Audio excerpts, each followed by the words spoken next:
आदरणीय चौधरी नरेश टिकैत जी, चाचा आदरणीय चौधरी वीरेंद्र सिंह लाटियान जी, लाइव चल रहा पूर्व विधायक बड़े भाई उमेश मलिक जी, हमारे पूर्व मंडल अध्यक्ष यशपाल और वर्तमान अनुज, नितिन भाई, योगेश भाई, हमारे जिला पंचायत सदस्य विजय और हमारे शाहपुर के पूर्व चेयरमैन परमेश शानी जी, सम्मानित मंच, उपस्थित परिवार के सभी सदस्य हैं। आप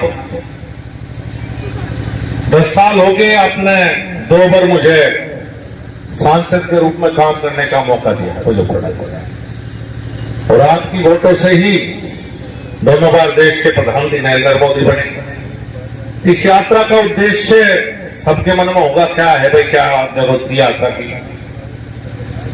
इन 10 सालों में बहुत सी केंद्र सरकार ने योजनाएं चलाई, करीब 164 योजना है, गिनना भी मुश्किल है। वो योजना कहीं ना कहीं छोटे किसान, मजदूर, उनके लिए थी। उनमें से बहुत सी योजनाएं तो बड़ी हैं, लेकिन 4-5 का जिक्र मैं जरूर करूंगा। योजना तो पहली सरकारों में भी चलती थी, ये अलग बात है कि पहली सरकारों में कई बड़ी योजना बीच में गायब हो जाती थी। इस सरकार में प्रयास हुआ कि जो भी योजना दिल्ली से चले वो गांव तक और जिस व्यक्ति को आवश्यकता है उस तक जरूर पहुंचे। मैं भी ईओसाई बस ले रहा था। पिछले 10 वर्ष में जब से मोदी जी देश के प्रधानमंत्री बने, सिसोली में 1714 प्रधानमंत्री आवास बने हैं जी। एक सिसोली कस्बा कह लो या गांव कह लो, हम तो गांव कहना पसंद करते हैं। एक सिसोली में 1714 लोगों के मकान बने हैं। मुझे नहीं लगता जब तक सिसोली बनी होगी सारे के खेत में बने होंगे जितने 1714 मकान इन पिछले 10 वर्षों में प्रधानमंत्री आवास में बने हैं। गांव में भी मुझे भी यही सा लगे, गांव में लोगों को दिखता भी नहीं होगा और हमें भी नहीं पता, हमने कभी राजनीतिक हस्तक्षेप भी नहीं करा भाई किसका होना चाहिए किसका नहीं। जिसका रिकॉर्ड में आ गया इसका बढ़ना चाहिए, उसका आवास बनवा दिया। 1714 आवास सिसोली में इन 10 वर्षों में बने। सिसोली में करीब 10,000 लोगों को राशन मिलता है। मुझे लगा आबादी होगी 14-15,000 है, नहीं 20 नहीं होगी, 12,000 है वोट, 15,000 होगी कागजों में। उसमें से कितनी आबादी 15 है, मैं बता दिया भाई। 15 में से 10,000 लोगों को राशन मिलता है सिसोली में। और पहले भी थे राशन की दुकान, तो मेरे याद है या तो माटी का तेल आया करता या कभी कभी चीनी आ जाती और उसमें भी जो मजबूत सा हो गया वो तो ले जाता और जो बेचारा वैसा भाई माटी का तेल फिर ये इन पर मिलकर पेट्रोल पंप पे बिक जाया करता, पेट्रोल में मिलकर माटी का तेल बिक जाता। अब 10,000 लोगों को राशन भी मिले, 5 किलो राशन मिले पिछले 3 साल से, अगले 5 साल तक जारी रहेगा। सिसोली में करीब 2,468 2,500 लोगों के आयुष्मान कार्ड के पात्र हैं, जिनमें 1700 लोगों के बन गए और बाकी अगर चाहे तो आज बन जाए। कहने का मतलब सिसोली में 2,500 लोग ऐसे हैं जिन्हें अगर भगवान न करे कोई बीमारी हो जाए, एडमिट होना पड़ जाए, तो किसी प्राइवेट हॉस्पिटल में हो या सरकारी में हो, 5 लाख रुपए तक का जो भी बिल होगा 1 रुपया देने की आवश्यकता नहीं, सरकार के द्वारा दिया जाएगा। 2,500 तो ऐसे होगी। इस यात्रा का एक उद्देश्य और भी था कि बहुत से लोग ऐसे हैं जो छूट गए, छोटा किसान है, मजदूर है, सबको आवश्यकता है इसकी। तो ये बात भी ऊपर तक गई यात्रा के दौरान जो आपसे फीडबैक प्राप्त हुआ कि जी गड़बड़ है, आयुष्मान कार्ड बन तो गए पर बहुत से ऐसे हैं जिन्हें जरूरी थी नहीं बढ़े और जिन्हें आवश्यकता थी वे रुक गए। मुझे उम्मीद है कि अगले महीने आयुष्मान कार्ड का सर्वे शुरू होगा और जो पात्र है, जो छोटा किसान है, मजदूर है, वो सबके सब इस 5 लाख रुपए तक के बीमा में निश्चित रूप सामने भी पीछे सी बीमारी चली, बुखार हुई है, वो अगर कोई एडमिट हो गया तो छोटे किसान का 5-4 साल कर्ज नहीं उतरता। तो आयुष्मान कार्ड का मुझे उम्मीद है कि अगले महीने सर्वे शुरू होगा और ज्यादातर जो पात्र है, जो छूट के किसी न किसी वजह से, वो इसके अंदर आ जाएंगे। ऐसी छोटी छोटी स्कीम है जो अजीब लगे देखने में। ये रेडी वाले या छोटा फल बेचे हैं, इनके लिए स्कीम लेकर आए प्रधानमंत्री स्वनिधि योजना, 50,000 तक का लोन। ये क्या करते थे, तब तो रेडी वाले किसी पर 10,000 रुपए लीजिए तो इसमें तो 5 रुपए से गड़ा लेते। इन्हें 50,000 तक का लोन मिले बिना किसी गारंटी का। जाओ अपना बैंक से ले आओ, अपना काम चला लो। एक नई आई योजना प्रधानमंत्री विश्वकर्मा योजना, ये है जो हाथ के कारीगर हैं उनके लिए। अगर कोई राजमिस्त्री है, कोई बढ़ई है, कोई लोहार है, कोई नाई है, सुनने का छोटा काम करने वाला है, हाथ का कोई भी कारीगर है, प्रधानमंत्री विश्वकर्मा योजना में 3 लाख रुपए तक का अगर उसे चाहिए तो मात्र जितना किसान क्रेडिट कार्ड का ब्याज है उस ब्याज में 3 लाख रुपए तक का लोन मिल सके। कोई जमीन, कोई मकान मॉर्गेज करवाने की जरूरत नहीं, सरकार की गारंटी में 3 लाख रुपए तक का लोन किसी भी हाथ के कारीगर को मिल रहा। अभी रजिस्ट्रेशन चल रही है, उसको रजिस्ट्रेशन करवा। तो योजनाएं तो बहुत है, उनका कहां तक जिक्र करूं? थोड़ा सा अपना रिपोर्ट कार्ड भी आपके बीच में रखना चाहता हूं, क्योंकि आपने 2 बार सांसद बनाया, आपने मौका दिया और मौका भी ये सोच कर दिया होगा कुछ बेहतर करेगा जनपद के लिए। इन 10 साल में कुछ प्रयास किया कि बेहतर करो।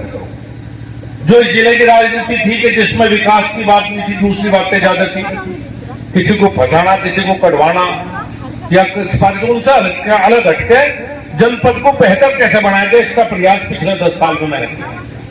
अब कितना सफल हुआ कितना नहीं, ये तो आप दोगे मेरे रिपोर्ट कार्ड पे नंबर। लेकिन ये कह सकता हूं कि इस जनपद में जब मैं सांसद बना 4 घंटे बिजली आवती थी गाँव, एवरेज 4 घंटे तो ऊपर थी। और सिसोली तो चौथ साहब की वजह से ट्रांसफार्मर बिल भी जाता, और नहीं तो ट्रांसफार्मर अगर फूक गया तो चंदा इकट्ठा हो करता रिश्वत देने के लिए, और चंदे के पैसे थे 1 महीने बाद ट्रांसफर हुआ होता, फूक के 1 महीने से पहले नहीं होता। अब 4 तक ना कह सकूं को ग्रामीण क्षेत्र में 18 घंटे और शहर में 24 घंटे बिजली आती है, और ये कोई एक दिन में 4 घंटे से 18 घंटे नहीं बिजली। इसे करने के लिए 5,000 करोड़ रुपए लगे केंद्र सरकार से। जितने बिजली घर 65 साल में बने जिले में, उससे ज्यादा बिजली घर इस 10 साल में बने। जो ऐसी लाइन है जो 40-40 साल हो गए थे, जब खेत के फीडर अलग करवाया और गांव का अलग फीडर करवाया, तो 40-40 साल पुरानी लाइनें थी जो तार टूटे रहते। चाहे गांव के अंदर केबल डलवाने का काम हो तो 4 घंटे से 18 घंटे में तो ले आया 10 साल से। और अगले 2 साल में लक्ष्य है कि मुजफ्फरनगर जनपद के किसी भी गांव में 24 से 24 घंटे बिजली आओगी। बिजली नहीं भाग सकती, ऐसी व्यवस्था करने का प्रयास किया। सड़कों की बात करो लो, भाई चारों तरफ देख लो। मेरठ करनाल रोड कैसी थी मेरे सांसद बनने से पहले? आप लोग शामली भी जाओ तो उधर को घूमते, या मेरठ भी जाओ थे। पानीपत खटीमा तो ऐसा था कि 2013 में एक बहुत बड़े नेता ने पैदल यात्रा करी थी गड्ढे भरवाने के लिए। चाहे और ग्रामीण क्षेत्र की सड़कें हों, मेरा प्रयास रहा कि चाहे प्रधानमंत्री ग्राम सड़क योजना से करवाऊं, चाहे सेंटर रोड फंड से करवाऊं, जो चौड़ीकरण हो सकता था उसका चौड़ीकरण करवाने का प्रयास किया। ऐसा कोई गांव में बच नहीं रहा, 1-2 गांव को छोड़ के जो प्रधानमंत्री ग्राम सड़क योजना से मैंने जोड़ना दिया। सिसोली में तो इकट्ठी दोनों आई, एक माजरे की तरफ से सड़क आई बन के, और एक कांकड़ा कुटबा हड़ोली की तरफ से आई। तीसरा रास्ता ये था, एक रास्ता तो पहले ही छोड़ा था सिसोली का, और तीसरा रास्ता बुढ़ने के था, इसका भी चौड़ीकरण हो रहा, अगले 1 महीने में ये बनकर तैयार हो जाए। तो बिजली, सड़क, पानी जो मुख्य मुद्दे थे जनपद के, उस पर काम करने का प्रयास है। 1770 के करीब, 1870 के करीब रेल लाइन बिछाई थी अंग्रेजों ने हमारे जनपद मुजफ्फरनगर में। 150 साल तक उस रेलवे लाइन पे एक नया पैसा नहीं लगा। 2014 में जब मैं सांसद बना, पहली बार दोहरीकरण हुआ। 2016 में पहली बनी इलेक्ट्रिक रेल, बिजली की रेल पे मैं आया बैठ के, उससे पहले बिजली की रेल नहीं चलती थी। 150 साल पुराने रेलवे स्टेशन थे, सारे रेलवे स्टेशन नहीं बनवाने का काम हो, दोहरीकरण का काम हो, या रेलवे के बच्चे हुए काम करने का, सारे इन्हीं 10 साल में पूरे हुए। तो जो आपने काम दिए थे विकास के क्षेत्र में और बेहतर कानून व्यवस्था, कोशिश की कि अपराधियों को संरक्षण ना हो, निर्दोष को जेल न जा, जितना अपनी तरफ से बेहतर करने का प्रयास था वो किया। और सुख दुख में अपने क्षेत्र में, अपने जनपद में, अपने लोगों के बीच में रहूं। और ये मेरा परिवार बैठा हुआ है, और जिसके साथ उसका परिवार नहीं, उसकी कोई वजूद नहीं, उसका कोई वक्त नहीं। मेरा वजूद, मेरा वक्त, जो भी मैं हूं वो आप लोगों की वजह से। ये मेरा सारा परिवार है आसपास का क्षेत्र। और आज तो मैं अपनी राजधानी में बैठा हूं, अपने परिवार के मुखिया के सामने बैठ कर बात कर रहा हूं। तो मैं समझता हूं जिस तरह से मेरे 2019 का चुनाव याद है, मैं भूला नहीं चाहता। सब कह रहे थे चुनाव हारेगा, मेरे साथ ही कह रहे थे मैं चुनाव हारेगा, चारों तरफ एक ही चर्चा थी, मैं बहुत बड़ा गठबंधन है, चुनाव हारेगा। लेकिन जिस तरह से जो आशीर्वाद आप सबने उस समय भी दिया, उस संकट के समय में, मैं तो जिंदगी में कभी नहीं उतार नहीं सकता। मैं तो बहुत छोटा, ना राजनीतिक रूप से कभी था, ना मैं अपने आप को माना। जैसे योगेश भाई ने कहा, मैं तो मंत्री बाहर तो बना, पर जब दिल्ली से चलूं ना, जहां जनपद मुजफ्फरनगर आपका स्वागत करता है, बोर्ड लग रहा ना, वहां मंत्री पद छोड़ कर आ जाऊं, यहाँ जिले में रहूं, और जब 10 दिन बाद उठा जाऊं मंत्री पद, जिले से बाहर निकल कर था हूं। मैं इस जनपद में कभी मंत्री बनकर काम नहीं करा, मैंने किसी को नहीं दिखाया कि मेरा कुछ है। मैं हमेशा आप जैसे बना रहा। मेरे हमेशा मन में एक बात रही, आज सांसद बनाया आपने, आपकी वजह से मंत्री हूं, कल कोई और होगा तो कम से कम आप में से कोई ये तो ना कहे कि नहीं भाई मंत्री बनते इसका दिमाग खराब हो गया था, इसकी बुद्धि भ्रष्ट हो गई थी, इसका वो लगा। छोटों के साथ छोटा बनने का प्रयास किया, बड़ों को सम्मान देने का काम किया, ये प्रयास मेरे हमेशा रहे। एक समस्या बहुत थी, अभी भी आके बात कर रहे थे कि भाई आवारा पशुओं की जिले में समस्या, इसीलिए ना क्या पूरे उत्तर भारत में है समस्या। अब इसका समाधान क्या हो, एक प्रयास शुरू करा मैंने, एक काउ सेंचुरी आप सबके आशीर्वाद से तुगलकपुर मैदान में बनकर तैयार होगी, हैंडओवर भी होगी। अगले 2-3 दिन में उसकी शुरुआत हो जाएगी, क्योंकि पहले तो उनकी 10 तारीख से शुरू, लेकिन ऐसा था कि 5,000 या 7,000 गौवंश जागा, उन्हें एकदम तय चारा भी चाहिए, तो मैं चारा आने में विलंब होगा। 30,000 क्विंटल तो मेरा पहुंच लिया, करीब 50-60,000 क्विंटल चारा और बाहर से आएगा दूसरे प्रदेश से। मैं नहीं चाहता कि मैं जिस दिन में पहुंचे, क्योंकि मीडिया भी पहुंच जाएगी, अगर छोटी सी भी कहीं समस्या आ गई तो मीडिया की तरफ से आ जाएगा, देखो भाई भूखे मत रहे। तो मुझे 2-3 दिन का समय और चाहिए, 2-3 दिन में आ जाएगा। पर एक बात कह रहा, अगले 15 दिनों में ये हो जाएगा शुरू चारा आते। किसी भी गांव में, किसी भी खेत में, कहीं भी एक भी गौवंश जनपद मुजफ्फरनगर में मिल सकता, सारे पकड़ कर जाऊंगा, एक नहीं छोड़ूंगा। 2-3 काम के लिए तो साहब का विशेष आदेश था, गांव वालों का भी आग्रह था। एक तो हॉस्पिटल की बात आई, लगातार सबने कही कि हॉस्पिटल, और इसमें लगातार सबका वो था कि भाई हॉस्पिटल में होना चाहिए। इस हॉस्पिटल के लिए 16 पद सैंक्शन हो गए, इंटरव्यू होने 1 हफ्ते में हो जाओ या 10 दिन में हो जाओ।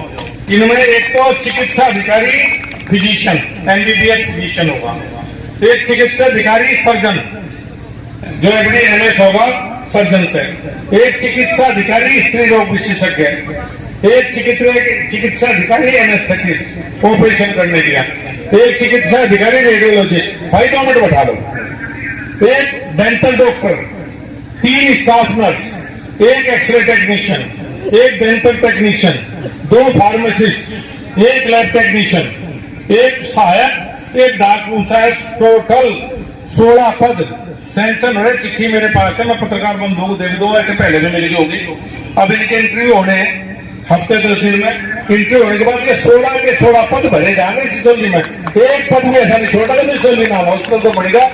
पर यह आदेश बहुत पुराना था सबका आपका। दूसरा एक लगातार बात आई थी खेल के मैदान की, खेल के मैदान का आज आपसे आदेश लेना था। जो साहब को मैंने कहा कि जो भूमि चिन्हित हुई थी या ट्रांसफर हो चुकी है खेल के मैदान के लिए, और आज आदेश हो जाएगा तो मैं 1 महीना तो जरूर लगाऊंगा। 1 महीने में स्टेडियम बनवाने का काम शुरू करूंगा, 1 महीने से ज्यादा मैं सिसोली के काम में लगने दूंगा। और बाकी मेरे बाद में जो साहब बोल रहे हैं परिवार के मुख्य हमारे, जो इनका और आदेश होगा, मैं तो ये कह सकता हूं कि जो भी आदेश मुझे आज मिलेगा मेरे परिवार की तरफ से, मैं उस आदेश का पालन करना पूरा प्रयास करूंगा। एक बात और कहूं, इन 10 साल में मेरे एक दबाव हमेशा रहा कि जो मेरा नाम है आपकी वजह से कोई ऐसा काम ना हो जाए मेरे से कि मेरे परिवार का या मेरे क्षेत्र का कहीं नाम मिल जाए। और मैंने बहुत प्रयास किया इन 10 साल में, हर बात से डर के चला, दलाली, चोरी, चकारी सब चीजों से दूर रहा। कहीं यहाँ पे एक बात नहीं बचाता कि संजीव बालियान ने कहीं ठेकेदारी में भी कोई बात की हो, किसी को भी कहीं की योजना, वो सिर्फ आप लोगों का दबाव था, आपका वो था कि कम से कम आपकी नजरों में ठीक होना। और इतना जरूर कह सकूं कि नाम तो बहुत बड़ा हमारे परिवार के मुखिया की वजह से हमें मिला, और आज भी हम चौधरी महेंद्र सिंह टिकैत के वंशज कहे जाते हैं, बाहर कहीं भी जाकर हमारी पहचान हमेशा हो रही। लेकिन अगर आप अपने सांसद के बारे में किसी प्रदेश में भी पूछोगे, उत्तर पश्चिम उत्तर प्रदेश छोड़ दो, कोई ये नहीं कहने का तो गलत काम किया। और मैं एक प्रयास हमेशा करूंगा कि इस मान सम्मान को जो आपने दिया, इसे बाहर जाके बढ़ाने का प्रयास करूंगा, इसे कहीं कम किसी भी कीमत पर नहीं होने देगा आपके पूरे मान सम्मान। एक बात और है, जो आई पीछे सचिव गन्ने का भाव, वैसे तो मैं 4 दिन पहले गया, मुख्यमंत्री से मिला, मैं 3 दिन की कह दी थी, और मुझे डर था सिसोलिया किसानों की राजधानी फिर बात आऊंगी। मैंने बैठे बैठे लक्ष्मीनारायण चौधरी से भी बात करी। मैं कहा मंत्री जी 4 दिन पहले तय हुआ था कि 3 दिन में भाव डिक्लेयर होगा, उस दिन लखनऊ गया तो जवाब देना मुश्किल हो जाएगा, भाव तो बढ़ रहा, पर मैं क्या जवाब दूं राजधानी में। तो उन्होंने कहा कि उम्मीद है, अभी भी फिर वही बात कही है, मैं दिन कह के झुक्का नहीं होना चाहता, भाव तो बढ़ रहा 100% और बढ़ा हुआ नवंबर से मिलेगा, पर होने वाला दिन नहीं कहना था। उन्होंने तो बहुत जल्दी का कह दिया, ना हुआ तो फिर पकड़ा जाऊंगा। बस आपका प्यार, आपका आशीर्वाद, आपका स्नेह, और मुझे ग्राम पंचायत की तरफ से भी यही मिले थे। युवाओं के खेल के मैदान की बात थी वो मैं कर दी, सामुदायिक भवन की बात थी वो आपके सामने कह दी, हॉस्पिटल में एक रोडवे बस अड्डे की बात आई, और भाई गो संरक्षण तो रहेगी, तो तुम इतना बड़ा लग रहा तो तुम कहा था गो संरक्षण करोगे। मैं थारे वाली भी ले जाऊंगा सारी, जहां 10,000 रहेगी वहां से तो सर आपके क्या करना, तो उसकी टिकट 15 से तो नहीं बना दूंगा, पर चलाऊंगा आपके सहयोग से ही, भुजमांगा अप्रैल में आऊंगा, कभी भुक्की मरे फिर और मेरा इलाज होगा, तब भुक्की मरेंगे। आप सबका बहुत बहुत धन्यवाद, विशेष रूप से हमारे जोश साहब का, चेयरमैन साहब का, मेरी सभी सम्मानित जो कार्यकर्ता है भारतीय जनता पार्टी के, उनका सारे गांव में इस तरह का शानदार प्रोग्राम किया, बहुत बहुत धन्यवाद।